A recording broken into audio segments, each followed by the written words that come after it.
Hello, and welcome to Conversations About a Way Forward from Count Me In to Win and The Talk on Main Street.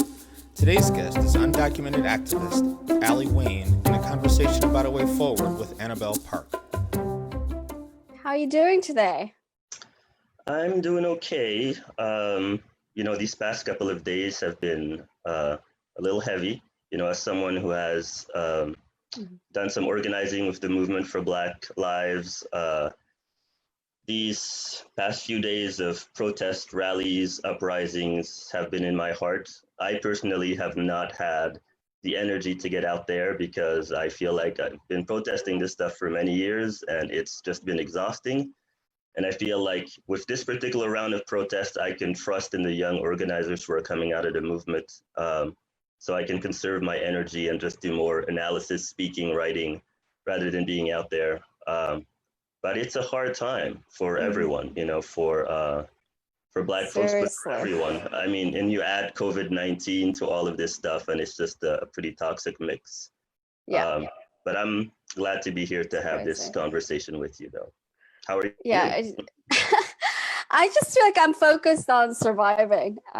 This is hard. This is one of the hardest experiences I've ever had, partly because I'm also taking care of my parents who are in their 80s. And so my life has changed a lot because I'm very focused on helping them and making sure that they don't get sick. So my lifestyle has changed because usually I am all over the country, going to a lot of protests, talking to organizers, and I've been really stuck at home. So it's very difficult for me to be this still. I like moving, and the virtual background that I have here is like a reflection of how much I miss just kind of like having a normal life, just going to cafes and socializing and being in the world. But we've kind of had to create this other world, and I'm trying to get used to it. But in any case, I am really eager to talk to you about the political moment we're in and get your thoughts on what we should be doing as progressives. What are we doing? What should we do more of? What should we do less of? What should be our demand? Like I have all these questions, and I would love to get your take on it. So take it from here, whatever you want to talk about. Yeah, I mean, first of all, obviously, I just speak for myself, and to sort of share a little bit more about my background. I am an undocumented activist who has been working on immigration issues for many years.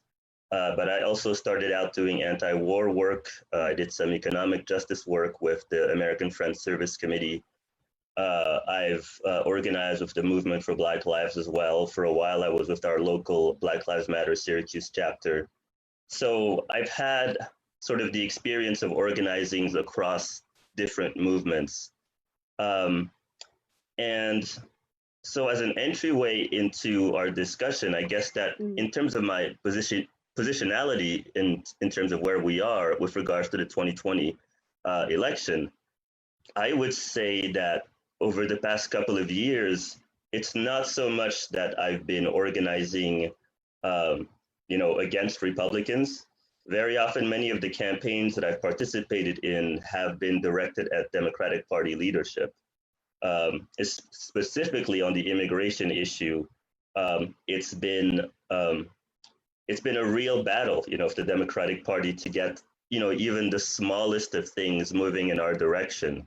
In fact, one thing that came out recently that was, an unequivocal good was the preservation of DACA, the Deferred Action for Childhood Arrivals program that the Supreme Court justices decided, I think it was a 5-4 decision to uphold DACA. And from my perspective as an activist, when I saw Barack Obama basically congratulate Dreamers and everything about this victory, I kept flashing back to how long it took us to get Barack Obama to even get us DACA in the first place, and how many undocumented activists and organizers got arrested, participated in sit-ins, in hunger strikes. Many people were incarcerated, many people were deported. And all of that stuff was happening under Democratic Party leadership. under the first Black president, who also deported more individuals than any other president before then. Obviously Trump is way worse. However, the Obama administration was really, really rough for undocumented people. And on issue after issue, like, we've really had to drag Democratic Party leadership to the table. And what's interesting now with the Democratic Party is that you are seeing kind of a civil war that's happening between the establishment and progressives. I would say mostly younger progressives, but that's not just younger folks. There's a real ideological struggle. You certainly saw that with the Sanders, candidacy, which was one of the most hopeful things that I've seen in mainstream politics in years. I actually remember when Sanders first came into the sort of presidential spotlight back in, I guess, 2015 or so. My first thought as an activist was, okay, good, he'll move Hillary a little bit to the left and that'll be fine. I had no idea how big that movement was going to grow. And that movement gives me a lot of hope. I think a lot of people right now are feeling very dejected that, Sanders wasn't able to be at the top of the ticket. But the fact that this, older, self-proclaimed socialist, with no particular fashion sense, but just a clear set of ideological goals, was able to fill stadiums, with folks from all walks of life, that's something I've never seen before. And so I really hope that the people who were a part of that movement, that they don't see that this particular Sanders, losing as some sort of indication that nothing has changed. From my perspective, as someone who has been organizing for quite a few years, I've never seen this amount of progressive energy within the Democratic Party. And I would say, in fact, that probably Democratic Party leadership, talking about the Schumers and the Pelosi's and everything, I think that they're afraid of what's coming down the pike. You're seeing folks like AOC, Jamal Bowman just won, his election against a long-term Democrat incumbent, despite Democratic Party leadership pushing against him. So you're seeing now a wave of younger progressives come into the party to really try to challenge it. And so I hope that when people think about the 2020 election, they don't just think of it in terms of like, oh, well, we have to vote, Trump versus Biden. As a progressive, as a leftist, I got to tell you, I am not enthused by Biden at all. That being said, number one, we can't risk a second, term of Trump. Number two, a friend of mine who's an organizer out of the movement Mi Gente, the group Mi Gente, once said something like, presidential candidates, very often we get to choose who our targets are in terms of campaigns. So I look at, pushing people to vote for Biden so that Biden becomes our next target. He's going to be the person that we're going to try to push to the left and into more of a progressive arena. So far, he hasn't shown very much of that, but it's not going to happen out of nowhere. I mean, Obama had a reputation for being very liberal. He was not. Every single victory that we got out of Obama was a result of some very heavy lifting by progressives. And it's going to be the same thing, if we get to Biden. So I think it's, presidents come and go, but ultimately I very much believe that it's movements that change things. And I'm encouraged by seeing some of the change that we're seeing in the Democratic Party. But that progressive change is going to happen from within the Democratic Party and from outside of the Democratic Party, groups that are even farther to the left of the Democratic Party. As long as the organizing continues, that's what I place my faith in. I don't really place my faith in one particular candidate or another. Sanders was the closest to a candidate I placed, some faith in. But even he, even if he was elected, my position as an organizer would be like, okay, how do we pressure you? I didn't see him as some guy who was going to show up and just save us. I saw him as like, okay, now we have more of an opportunity to pressure him even to get to the policies that we want to. So if it's good enough for Sanders, you better believe it's going to be good enough for Biden. Yeah. I I want to focus in on what happened yesterday in the primaries, because in some ways, I got inspired and excited about the results in the same way I did with some of the interesting elections in 2018, when we had a wave of women, right, who got elected. So in a way, you could probably connect that to the Me Too movement and the Women's March. And yesterday, what I saw were like progressive African-American candidates winning, or people of color winning, like more progressive kind of than your usual Democratic candidate.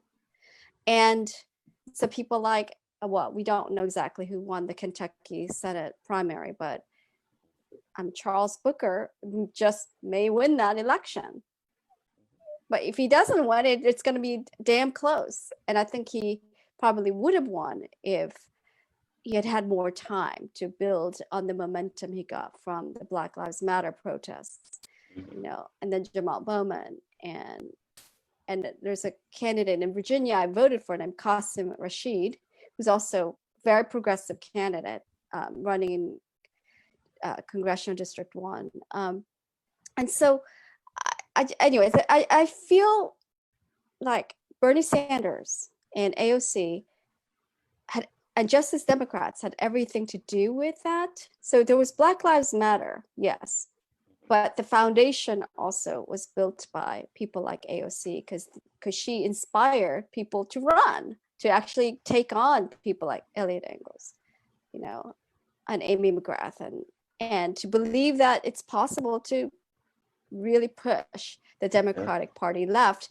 just by running for office and challenging incumbents. And so, that strategy that Justice Democrats has been building on since the Bernie Sanders campaign in 2016, it's working.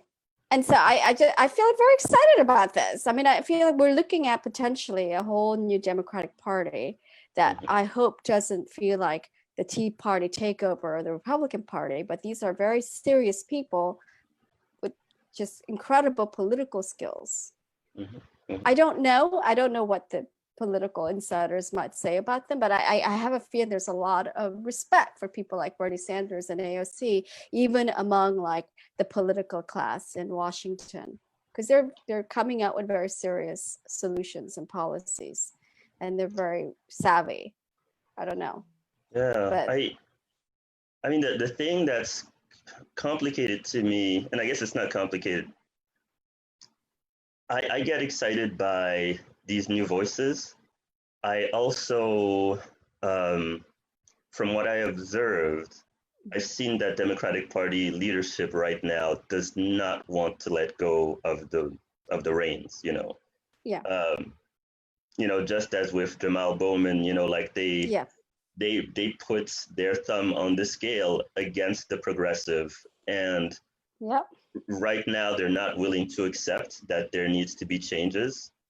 And so I think that is a really long-term battle, because Congress is an inherently conservative institution, and as Sanders, and AOC and a bunch of these folks have mentioned, money has ruled the town for a really, really long time. Now we're seeing glimpses where even money is not necessarily going to topple a really powerful progressive candidate.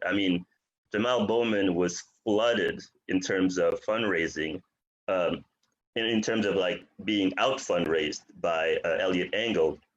But that didn't matter because Engel was a dinosaur who was completely out of touch with with his constituents. And Bowman is clearly a passionate man with an amazing biography, was very much in sync with the moment in terms of Black Lives Matter. So I'm very, very encouraged, but I'm also very clear-eyed that this is going to be a really tough struggle within the Democratic Party. I have not seen any signs that they're willing to accept the fact that some of the folks in the establishment are the problem, and I think that was one of the things that was actually kind of brave with Sanders, is that he was willing to say that, he was going to have to fight the Democratic Party establishment. And he was absolutely correct. And so all of these young folks, coming in, these new candidates, they're going to have to fight that establishment that I don't even know. I don't want to get into what their intentions are, but I think that many of them have just been doing this work in a kind of rote manner. A lot of focuses on polls and testing and very little passion. Yeah.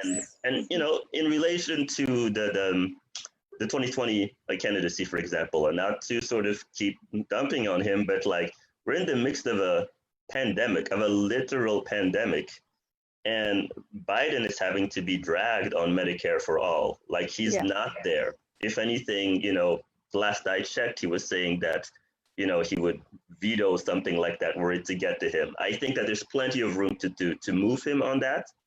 But like I said, we're in the middle of a pandemic. This should not be like a really hard thing to sell the leader of the party. But it's not just to focus it on Biden. Once again, I think that the broader work is not just going to be like, oh, let's change Biden. It's going to have to be, let's change Biden, let's change, all of these older Democrats who've been there. And it's not even just age, it really is ideology. I mean, you mentioned, I think it's Charles Brooker out of Kentucky. Amy McGrath is the candidate who is running against him. And, she's a younger woman, and she's about as establishment candidate as you possibly can get. Like, when I started checking out sort of her platform and her ideas, I was just like, well, we've seen this kind of Democrat since at least the Bill Clinton years. And I think that the older group of Democrats are stuck in this kind of Clinton, post-Clinton, triangulating Democratic Party image, and they're not seeing the populist uprising that's happening on the left, which, to her credit, by the way, I didn't read Hillary Clinton's book after she lost in 2016, but one of the things that she mentioned in her book was that she admitted that she did not see the populist moment. She didn't understand the Sanders phenomenon. She didn't see that coming. Yes. And as a progressive, as someone who wasn't even invested in the Democratic Party, but who wanted Hillary to win against Trump because I knew that Trump was going to be a nightmare, I remember just being so frustrated because there were so many easy things she could have done. There was there were so many progressive things that were happening, progressive movements that were hopping, and instead of aligning herself with those things, by the time she was doing the general, she was talking about how Henry Kissinger was one of her mentors. Henry Kissinger is literally a war criminal, which tells that her thinking was still the old thinking of, once you get to the general, don't worry about the base, don't worry about the left, just try to get the quote unquote independence, which really means moving center right. So anyway, in that same book, she actually says that she thought about having universal basic income as part of her platform. And she was very close to it. She really liked the idea, but she couldn't figure out the math. That was what she said, but she said it in a regretful way. Like, I missed that opportunity. I don't think that gets enough attention. One, because universal basic income can be sold as a mainstream idea, not a fringe idea, because there's been a lot of research on it.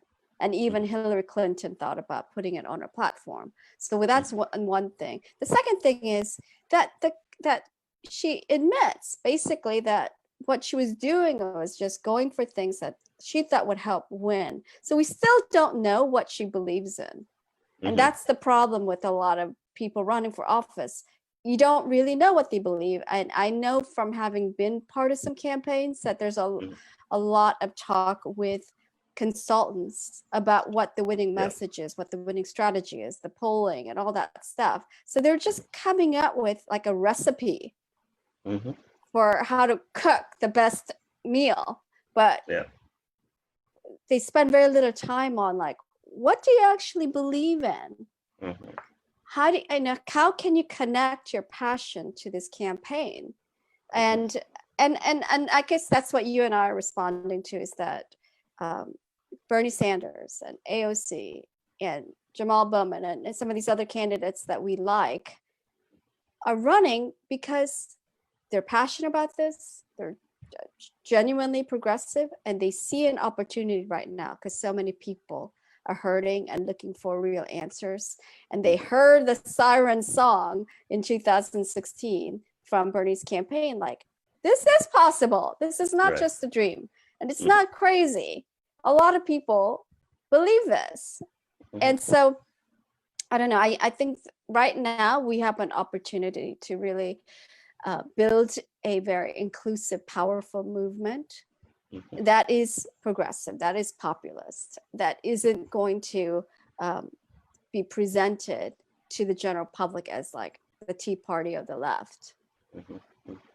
Yeah, I mean, it's going to be interesting to see. As usual, I tend to look at it from sort of the grassroots perspective, and I'm encouraged by what I'm seeing in terms of movements.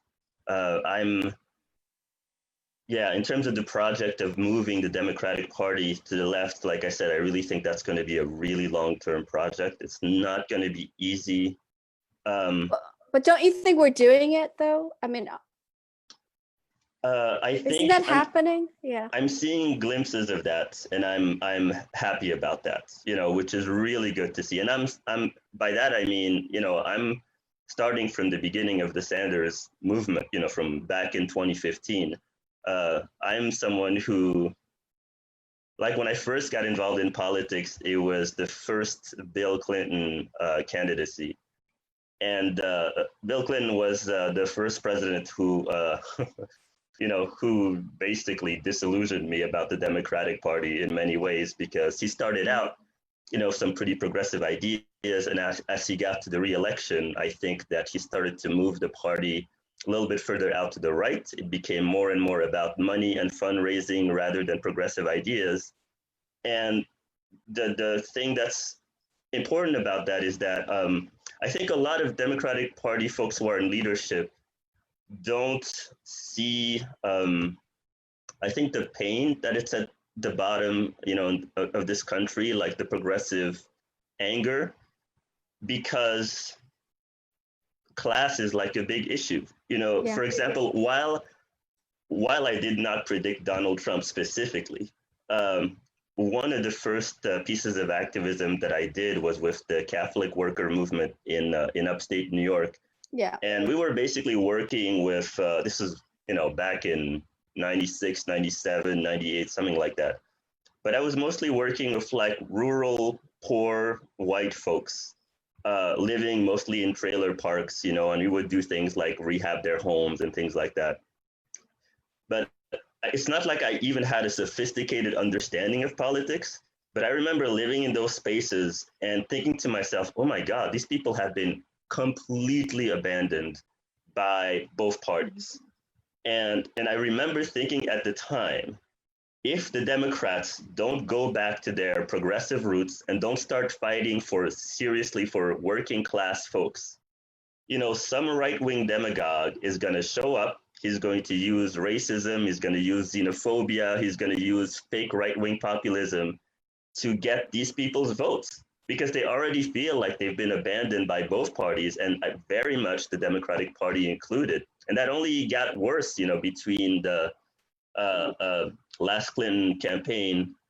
And I mean, the Obama interlude was kind of like keeping things about the same. He didn't make things dramatically better. I don't think that he made things worse, so that's good.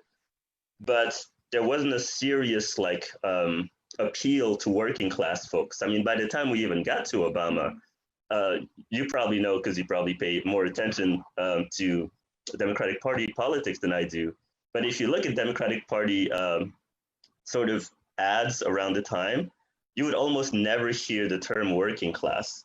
It was always these generic appeals to, we have to rebuild the middle class, we have to rebuild the middle class, we have to rebuild the middle class. But with almost no focus whatsoever on actually working class people, working poor people.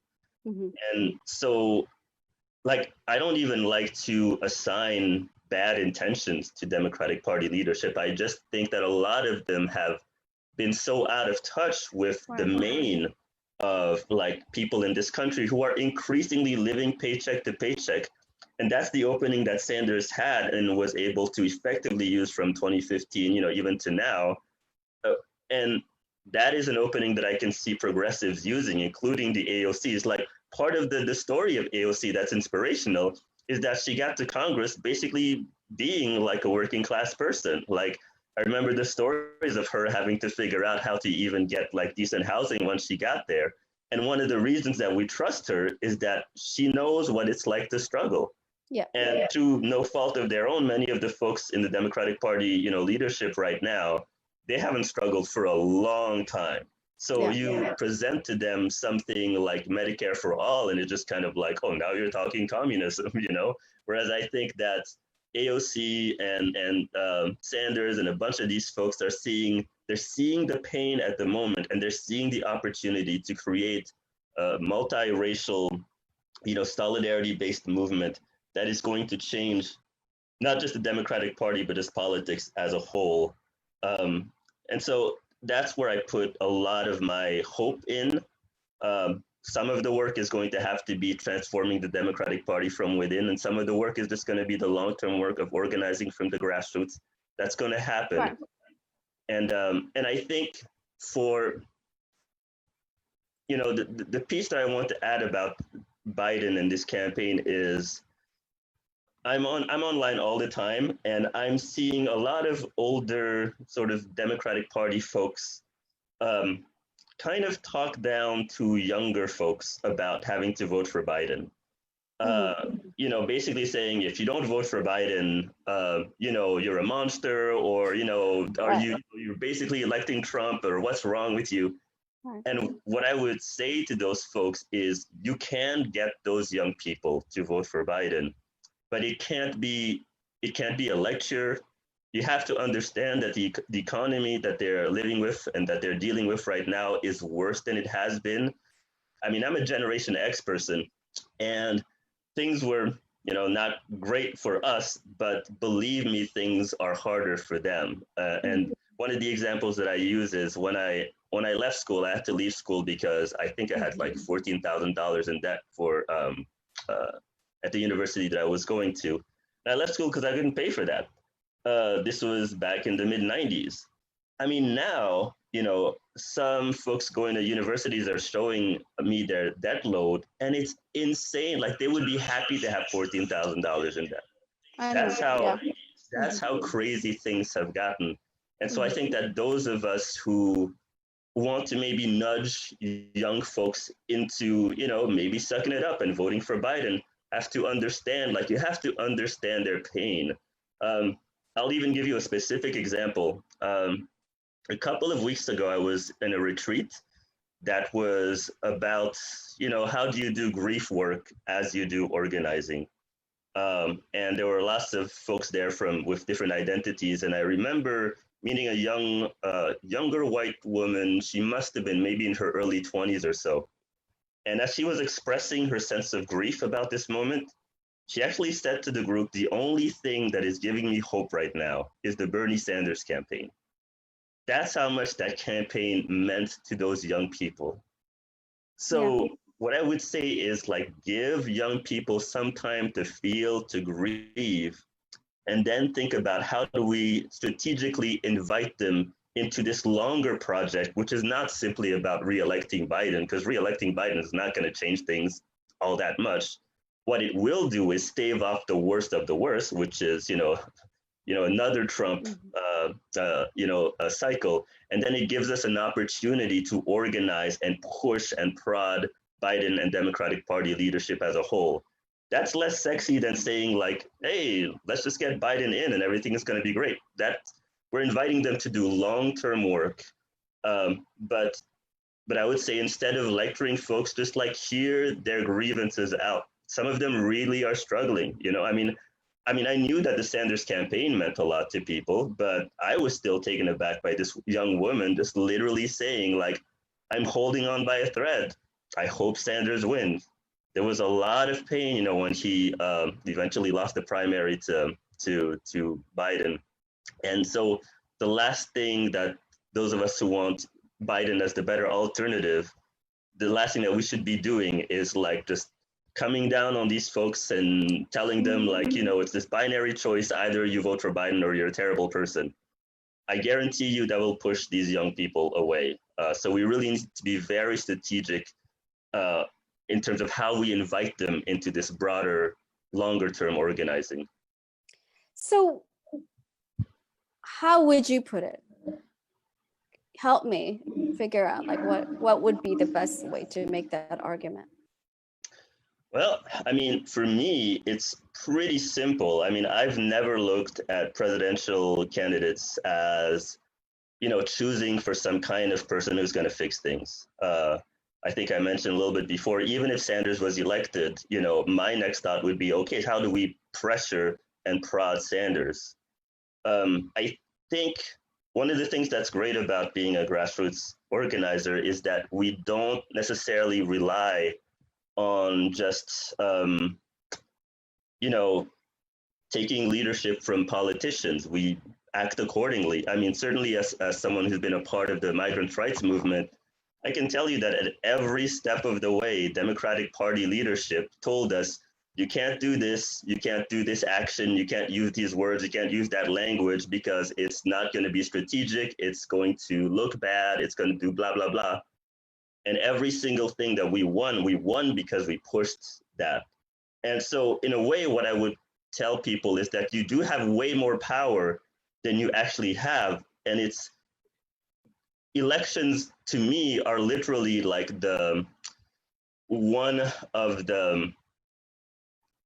it's one of the weapons that is the weakest in the arsenal in terms of organizing. Voting is very important, but like if you really want to change things, you have to vote and, you have to vote and participate in campaigns. You have to vote and organize. You have to vote and all of those things. Mm-hmm. And so, if someone is not excited about a Biden candidacy, for example, it's easy to steer them towards, a movement, whether it's like the women's movement, Black Lives Matter movement, the LGBTQ, movement.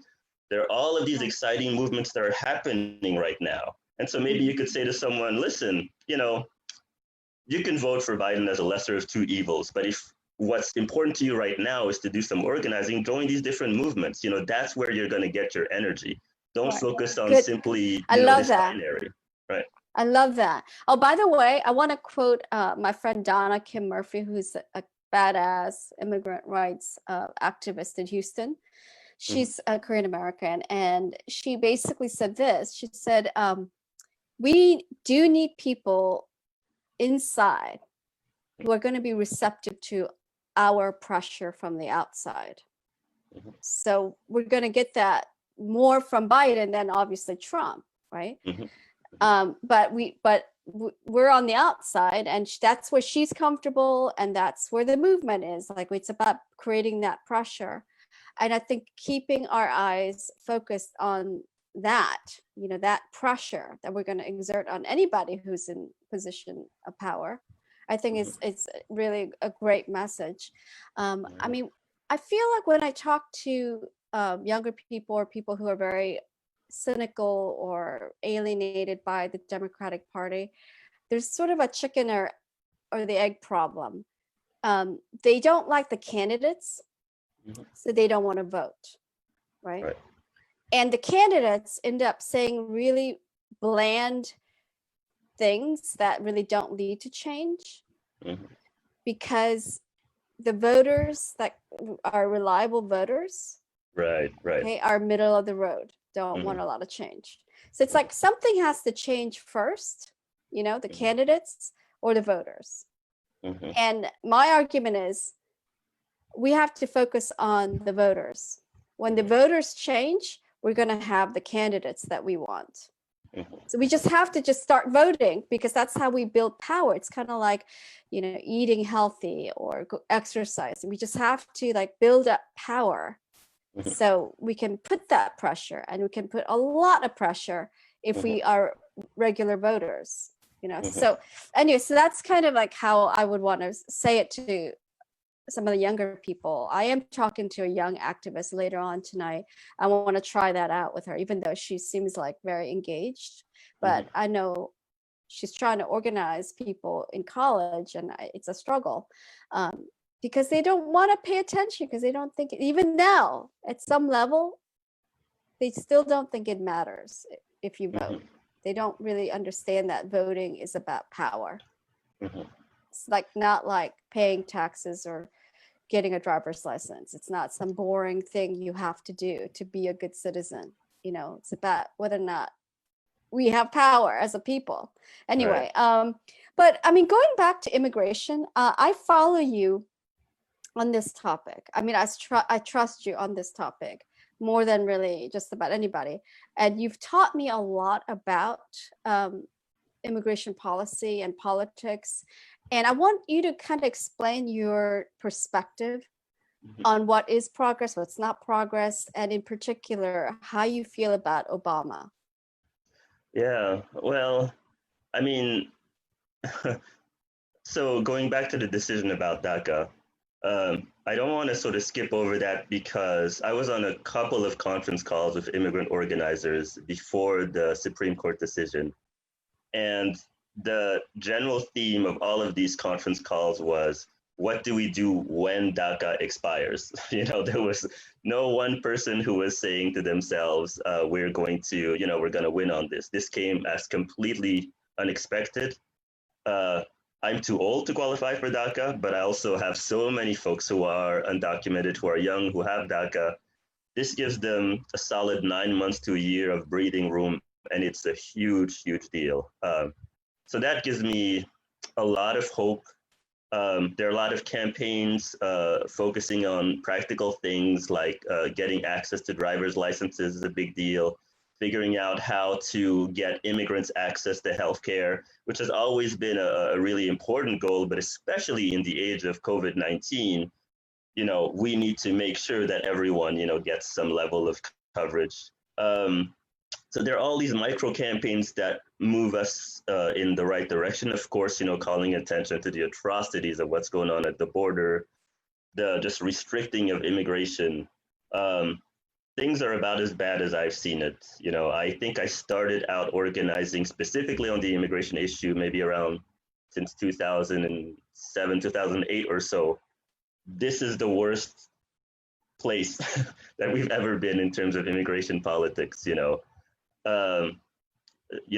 Trump is obviously a xenophobe and a racist and an immigration restrictionist.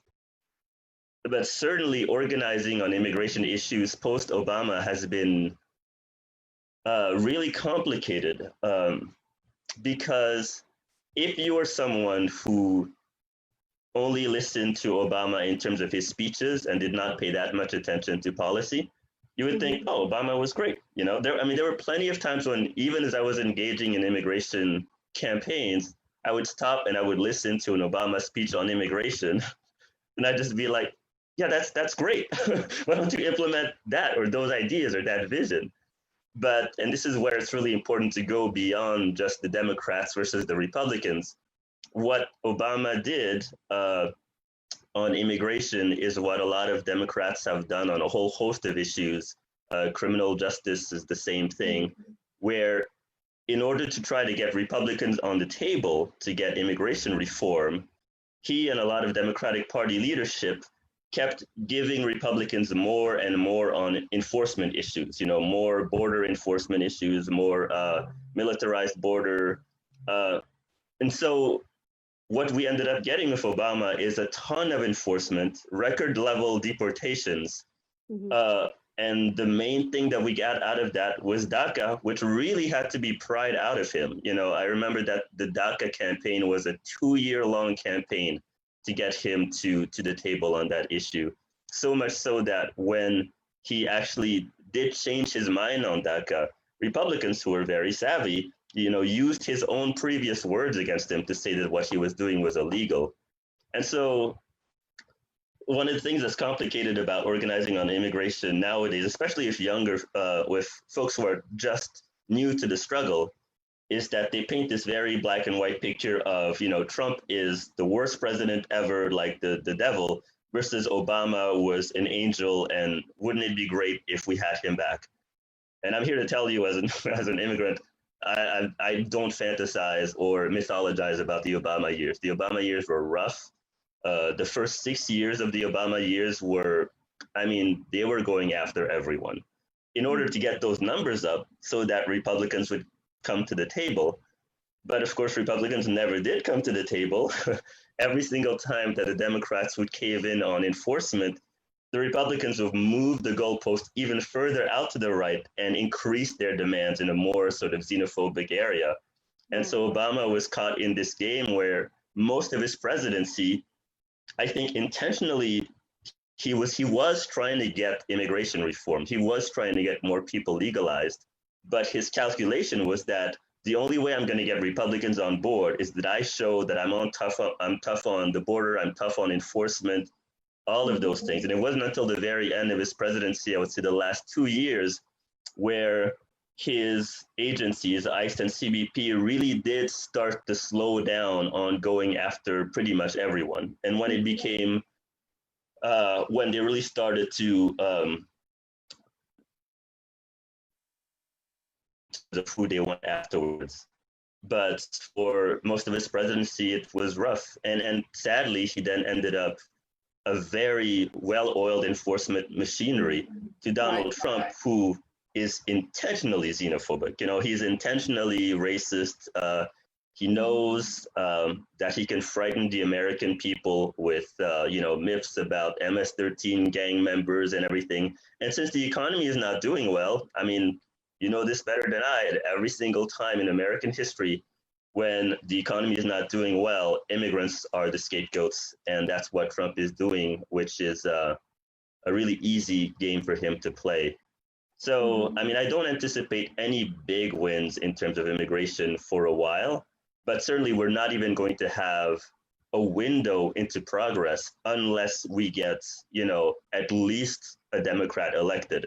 And that's where, to me, even though I'm not particularly, enthused by Joe Biden, organizing under Joe Biden on the immigration issue is going to be different than organizing under Trump. This was basically the case that I made in 2016. I told my friends I wasn't particularly excited, about Hillary Clinton, but based on everything that I'd seen about Donald Trump, I was like, I would much rather have Hillary Clinton, at the top of the ticket and us pressuring her from that perspective than whatever's coming down the pike with this guy. And even as pessimistic as I was about Trump, I hadn't anticipated how bad it would get. I hadn't anticipated the active separation of, parents from their children at the border, that kind of like calculated cruelty. So I don't mythologize sort of the Democratic Party years or Obama, but I certainly think as an organizer, you're picking the person who's going to set the organizing landscape. And the organizing landscape under Biden is going to be there's going to be more flexibility to pressure him. The organizing landscape under Trump is going to be much worse, as it has been these past couple of years. I mean, this is not an administration that is open to any kind of progress on immigration. I mean, if you remember at the beginning of the Trump administration, he had some words here and there about we need to be, very compassionate with the DACA and the Dreamers and everything. Now he's not even paying that kind of lip service. Once he lost on DACA at the Supreme Court, he immediately said, yeah, we're going to fight that again. So yeah, I mean, the thing that gives me hope in terms of the long run is the movement has learned its lessons. I think that especially under the Obama years, there was a big separation between, we should fight for Dreamers who came here through no fault of their own and blah, blah, blah, and they're the deserving people and everything. But, the parents who brought them here, well, they're criminals and, they did it the wrong way. So who cares about that? And I think within the movement now, there's much more of a pushback on that. There's much more of a sense of, no, we're not going to allow for the criminalization of parents who brought their kids here. We're not going to make create the separation between, you know, good deserving immigrants versus undeserving immigrants. And I think that organizers, you know, who were younger at the time when they were doing this stuff have really upped their game in terms of like pushing back against that rhetoric. And that still means sometimes pushing back against folks in Democratic Party leadership who really only want to fight for the Dreamers because the Dreamers are just the most squeaky clean of all of us. You know what I find frustrating is, you know, the rhetoric from the left is very reactionary. You know, Trump sets the terms of the debate. So what we say on the left now is, don't separate children, don't put them in cages. When not long ago, we were talking about comprehensive immigration reform and pathway to citizenship. And I don't hear people talking about that. We were so close. And in fact, in 2008, one of the reasons I supported Obama was that he said he was going to make immigration his priority. That was going to be the first thing he addressed. He said this during the campaign. And so he decided not to do that. He went with healthcare instead, right? And I think that was a huge mistake. I think he should have taken on immigration at the beginning. He didn't have to build up to it because, as you pointed out, he just kept making concessions, and he ended up creating a very cruel system, you know, because of the deportations. One thing I want to admit, though, that I feel like as his supporters and voters, organizers, we failed Obama in 2012. We didn't keep organizing. After he got elected, we kind of sat on our butts and we didn't continue to organize. And so he had big losses in 2012. So he didn't have enough people, just mathematically. He just didn't have enough people who would support him on advancing immigration reform. And so I'm not saying this is an excuse. I'm just saying that we have to, I think, have the kind of movement that can think like very tactically, create a war plan and figure out like what we need to do in order to kind of have the best outcome, instead of getting into shouting matches. Well, I'm not saying every debate is a shouting match, but I feel like we waste a lot of time on things that are just theoretical or abstract or linguistic or semantic, and not on just coming out with like the actual battle plan. This is how we're going to actually win. You know, and I mean, sorry, go ahead. No. You go ahead. I mean, one of the things that makes it hard to talk about is like within the migrants' rights movement, you know, Obama earned the nickname the Porter-in-Chief, you know, in the sense that for a lot of us at the grassroots, there was nothing theoretical about these things. The system was very brutal. And when you say, for example, that folks weren't following through on sort of holding Obama accountable on immigration, that created for incredible amount of pain at the grassroots level. Like I remember back in 2014, I was a part of a group of many organizers across the country who were trying to sound the alarm about the human rights crisis that was really accelerating at the border. And what President Obama was trying to do at the time, which he was stopped by a group called Grassroots Leadership out of Texas. They did amazing work. What he was actually trying to increase family detention as a practice. This is actually something that Trump was able to achieve, you know, after he was elected. So there has to be a reckoning with what the Democratic Party has actually done, in the sense that what does it mean when you have a Democratic Party president who's okay with something like that? And which is why, I don't know if you remember, but as the story of families being separated at the border got big in the media, there were some pictures that came out of children in cages. And the big embarrassing thing was that those pictures were from 2014. Right, yeah. I remember that. You know, right. And so that's the, that's where there's this tension between what's happening at the grassroots and then the calculations that have to be made in terms of the two-party system and trying to figure out what voters, are going to be open to. And I think that what happened with a lot of the Democratic Party, certainly under Obama, is partly because he was so charismatic, brilliant, eloquent, all of those things, and said the right things. Like I said, I mean, I'm an immigrant rights organizer, and I would see him make a speech on immigration and just be like, great, and if I didn't have my feet on the ground in terms of like what deportation looked like day in and day out, I would think to myself, I don't need to worry about immigration. Like Obama's got it. It's just these Republicans who are just being obstinate.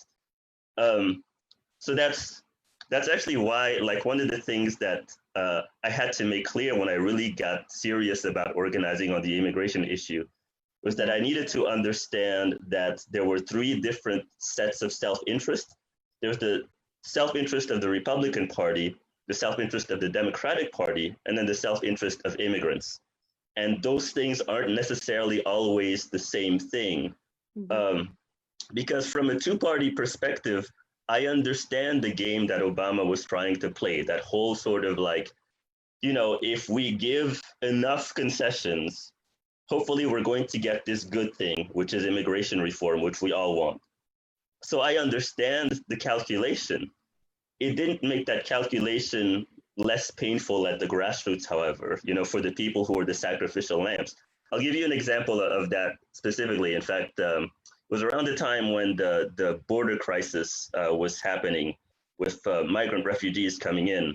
There were a lot of negotiations that were happening between Democrats and Republicans on the expansion of DACA. And as this crisis was happening, I mean, I called it even as it happened. I was like, Obama is going to try to split the difference. He's going to accelerate the deportation of these migrants in order to give himself some room to negotiate on DACA. Now, from a two-party perspective, that makes a lot of sense. I would argue that there would have been other ways to play that, but that's for another, conversation. But what I'm saying is that, like, I understand the two-party game that she was playing. It didn't make the cruelty at the border any easier to sort of withhold. And Trump is an extension of that cruelty, a much bigger, wider extension of that cruelty.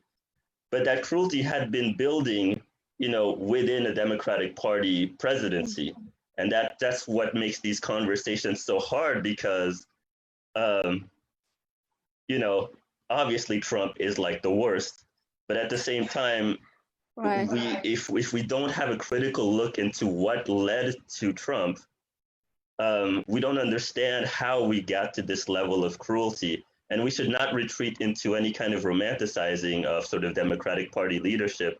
I mean, even our leaders right now, like Schumer's and Pelosi's, I can't tell you how many times migrant organizers were pushing them with sit-ins on like the most basic pieces of legislation, like the DREAM Act, for example.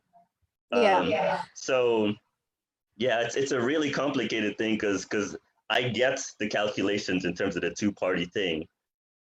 But from my perspective, as someone who's a grassroots organizer, it doesn't make the pain harder. But I also want to say, like, I have always been someone who does believe very strongly that you need to have an inside game and an outside game. Like, I'm comfortably someone who works outside of the system at the grassroots. That means I have less, institutional power, but I'm able to say and do whatever I want, which is great. But I also have a tremendous amount of admiration for the people who do the work, the legislative work, the compromises that have to be made. It's hard. I mean, during the latest round when DACA was on the chopping block again, while I wasn't doing any legislative work in DC, I was on the phone with young folks of DACA who were negotiating with the Democrats and the Republicans. And to give you a sense of how tough it was for them, within the space of like a week of having just informal conversations with them, talking with them about like what's possible, what isn't possible, strategy, three of those young individuals expressed suicidal ideation to me, because Oh my that's how much DACA like meant to them. And we frame these young folks as like the most privileged ones in the undocumented community because they're the ones with at least some level of protection.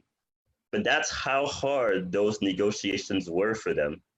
And I think there's a difference when you have the identity of the people who are, on the line, and when you're a Democratic Party strategist who's only thinking in terms of the sort of the two-party game. So yeah, it's important to have the folks who are the movers and the shakers inside, but it's crucial, in my opinion. We don't even get to the policy work if you don't have people who draw outside of the lines and who are willing to call out sort of the entire system. Within the migrants' rights movement, I've always actually wanted to figure out ways in which both of these groups can work in tandem. And if I'm to be honest, that has not been successful, partly because the organizing has been so traumatic. Over the years, you've had a lot of amazing grassroots radical activists who've called folks in DC sellouts and all sorts of names. And you have a whole bunch of folks in DC doing legislative work, but calling out the radical folks as, you're unstrategic, you don't know what you're talking about, that's not how power works. And people said ugly stuff to each other over the years, and a lot of friendships were frayed because of how passionate we've been and because of how heavy the consequences, are. The way I see it, though, is how changes get made in the past. Just looking at history, is there's room for different tactics. We don't have to have the same tactic. And in fact, we always need a Malcolm X and a Dr. King, I mean, without both of them, I don't think we would have had the same outcome, right? Yep. And so we need the Hellraisers. We need people to talk about defunding ICE and amnesty, and not just people who are going to say, well, just give us this little bit for right now. Right. And so we need people who are going to just stick to don't put children in cages. But unless we also say we need amnesty, unless we say defund ICE, there's just not going to be any kind of momentum.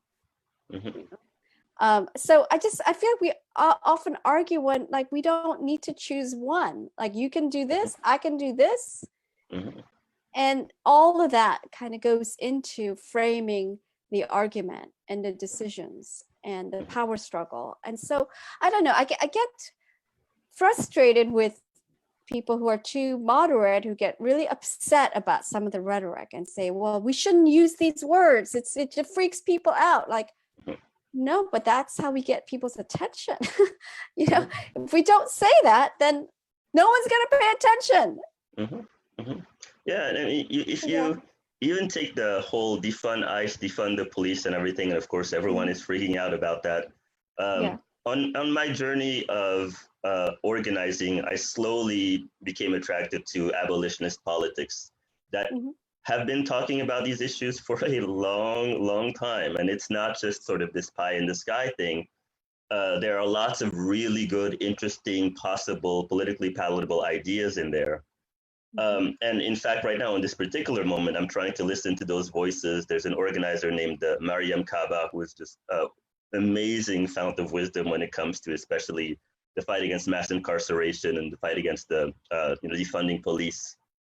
Ruth Wilson Gilmore is another prison abolitionist I talk about a lot, and Angela Davis has been doing this forever. It can be shocking, I think, to people, and it can jolt people. And I understand that for people who've never even heard of these ideas, it could just feel apocalyptic. And of course, the first question is, what happens if we don't have, prisons or police? And of course, no one who's serious about this kind of organizing has any idea in their heads that the project of abolishing the police or prisons or something like that is going to happen even near within our generation. There's so many steps, to even envision a different world. But what I do see though is an avenue to talk about, for example, funding. And I think that's really great. I Yeah. really think that's great. The idea that like, Absolutely. why do we pour so much money into the police? Why do we pour so much money into ICE? Why do we pour so much money into CBP? Yeah. And that is, I think, a conversation that a lot more people are willing to have around sort Yep. of like, well, why are social services like always starved, but like we're sending military equipment to police departments and it's Wow. not their job to do, military work. And so that to me is pretty exciting. And in terms of the urgency of the moment, like these conversations are necessary. They have to happen. Like these protests that we saw across the country, many of them, having turned into expressions of rage. Let me tell you, that's if you don't understand these protests, if you don't understand that rage, you have not been paying attention to policing in this country. Yeah. I'm a nonviolent activist, and I'm terrified of police officers. Growing up in this country, the only times I've ever had guns pointed at me, police were pointing that gun. And usually the reasons that I was stopped were because I fit the profile of a criminal in the area. The reason why there's so much pain, in the community is that so many of us can recognize ourselves. Like when I saw the execution of George Floyd, for example, I have no illusion whatsoever that I would be exempt from that type of violence because I know I have been mistreated by cops in ways that have been traumatizing, in ways that have terrified me. I'm a college educated peace activist. And let me tell you, when I see police around me, I'm more afraid rather than less afraid. And if we're not willing to have that conversation, then you don't understand what's going on across the country. And to me, there's no such thing as really having a moral opinion about these protests or these rallies or these rebellions. They're just consequence results, like you can't keep killing people and then expecting that people are going to be okay with it. And I think that there's actually a discourse that's happening right now, a multiracial discourse that is pretty hopeful, actually, in this sense. I think, to give you an example, one of the ways that I started to understand my own sexism in my own life was I finally connected it a couple of years ago when I realized, whenever my women friends or my queer friends would like come up to me and they'd say like, oh, Aly, I love you, but you said this thing or you said that thing and it was really hurtful or blah, blah. And oftentimes my first reaction would just be like, oh, you're exaggerating. I didn't mean it. Like, does it really happen that often? Blah, blah, blah, blah. And then all of a sudden I was like, oh, that's what happens. Like when people of color like tell, especially white folks, about what our experiences are like with police. There's a lot of minimizing, a lot of like, well, was it really that bad? What were you doing? Were you really complying with things? And we keep having to say like, no, it really is that bad, And so in the same way that I remember thinking like I would minimize my women friends and my friends in the queer community when they would share with me their horror stories about their identities, I think that a lot of, especially white folks, minimize the experiences of people of color when it comes to things, for example, like police brutality and our mistreatment by police brutality. But I think that right now, and specifically because there was something so heinous, about these last few ones, Breonna Taylor, Ahmaud Arbery, and finally George Floyd, which was, I mean, I kid you not, I'm someone who always goes to negotiation and wanting to have a dialogue first. After I saw a glimpse of that video, and I didn't see the entire video, I only saw, 5-10 seconds of it, but I heard the audio, and I heard that man crying out for his dead mother. I had a 48-hour period in which, if I'm honest with myself, I wanted to kill that officer. Like I was that mad,